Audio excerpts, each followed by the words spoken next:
how to draw comics the Marvel way. Yes. Yeah. So not only the book, which it starts out with the book, but then I got the video cassette. Ooh, wow. And, Wow. So even though it's about drawing comics, and of course what we're doing today is not exactly that, you're still posing the character and displaying them as dynamically and heroically as possible, which is what they're driving home as the Marvel way. Right. And so there's this one section where they're showing like a panel that John Buscema has drawn. And he's done it mediocre, how the competitors would do it. Like, you see, it tells the story. It's okay, but it lacks drama and sheer excitement. And then Buscema chimes in, these panels are too vertical. They're too straight up and down, and they lack the power of a Marvel character. So I watch that so much that those things they're in my head, and so when we're in any review, that's how he talks during the review. Yeah. Those voices. Yeah, just in any practice review, voices. their voices are in that review. But I will say, like, when we're on set, when we're doing like a shoot, Bobby will get into the pose and say, this is how I want him to stand. Yeah.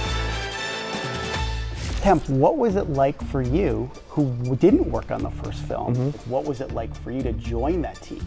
It was exciting, but it was also like everything that people loved, we loved it too, and we don't want to do any of that. Yeah. One specific thing that I love so much about what we did do with our film, and it really goes back to comic books. In the first film, at the very end, Miguel O'Hara first shows up. And then of course, he's in our film. Miguel looks completely different. He does. Yeah. We don't explain it. When you read comic books and a new artist comes on, your characters just look different. Yeah. It's the hand of a new artist. Even Miles's world, which was our template, we rebuilt it from the ground up. It doesn't even look the same.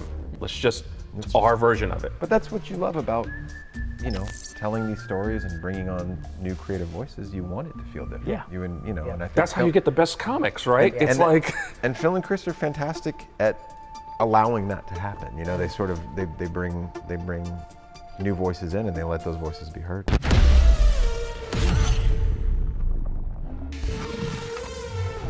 The story that we had to tell really did require this technology. We couldn't have told this story the way we told it 10 years ago. All those advances had to be made.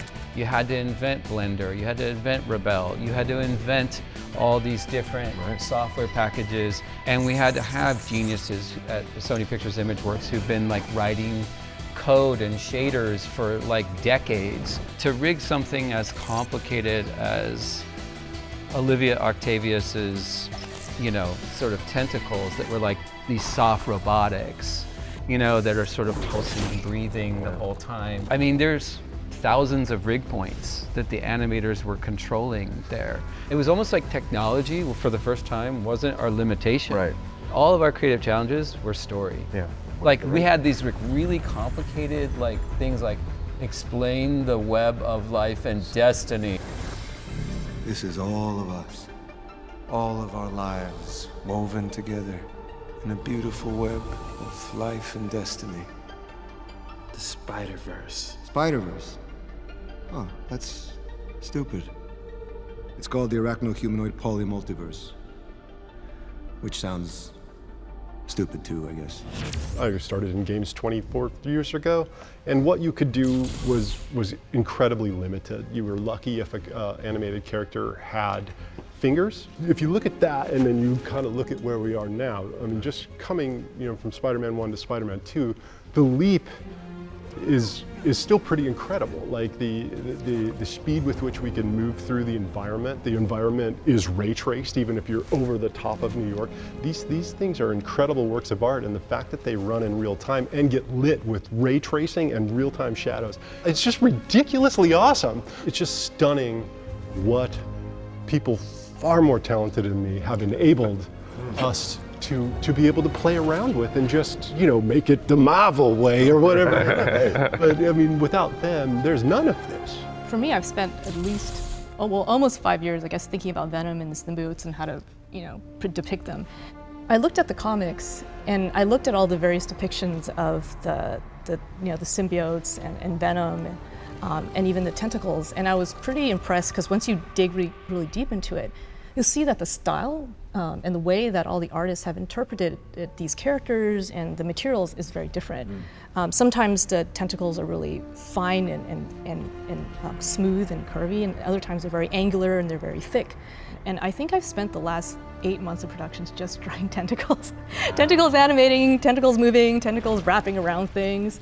And we were doing that, I think, until the day we shipped. We were still working on tentacles. And then she's got me going, is it done yet? Yeah. Is it gonna look, it's gonna look good, right? It's gonna look good. And she's like, just shut up. Yeah.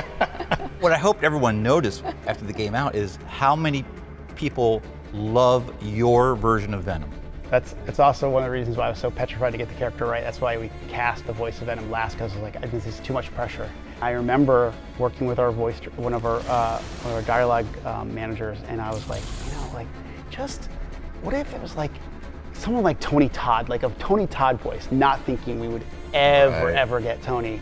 And then Patrick, our dialogue manager, goes a couple weeks later, goes, "You're not going to believe this, but I have a audition recording from Tony," and he said 2 lines. I'm like, just give him the job. Yes, we will. Like, Chills. oh yeah, Total this is chills. great. We didn't have Venom in our movies, so there were no creative challenges. Hi, yes, this is me, Peter Parker. I haven't told you guys the story, but I remember. So I'm working one night, and I get a phone call, and it's from Yuri Lowenthal, who plays Peter Parker, and he goes, "I gotta tell you, I just recorded lines for the movie." I could just sense the smile he had on his face, that he got to be part of it. Are you talking to me? As we're getting closer and closer to your movie's premiere, and different posters were coming out, and when we would all see our Spider-Man with the white spider, we would instantly take a picture, share it with each other, and we'd say, "We exist!" That's amazing. We created something that is being added to the toy chest, and you embraced it. We saw that relationship build with the audience too, Yeah. watching people get excited and knowing that you got excited to see yourselves represented and see people's favorite Spider-Man. And people on our crew that were like playing your game while they were working on the film. Like, we almost put one of your guys' glitches that made it into we almost put like a heater, like a space heater, like swinging through. Yes, from the Miles game, there was a space heater. Like that. Yeah. Well, there's a cube one in this game, so we fixed that. You have plenty of we call them fodder Spider now, Cube, yeah. Spider Cube, right? But I think the fact that we had a crew member that brought that up and said, like, what about if there's like a space heater? Like, that's true love. Yeah. This romantic tension is so palpable. How can you guys even concentrate? We've been with this franchise, same people, for like 8 years. 9 years, living this, and I feel like that's pretty unusual, in media or any great franchise, to have the same people. And these projects they take a lot out of you personally, mentally, emotionally, but having people around you to help you and to understand what you're going through, but then also to make you a better creator too, is something that's really unique it's really unique to me in the industry. That's what I feel, at least. And I feel very fortunate every day, to be working with you guys and, the rest of the team. In the end, we are only as good as the people we work with. We give 1,000 darts to people. They all stand up to throw it.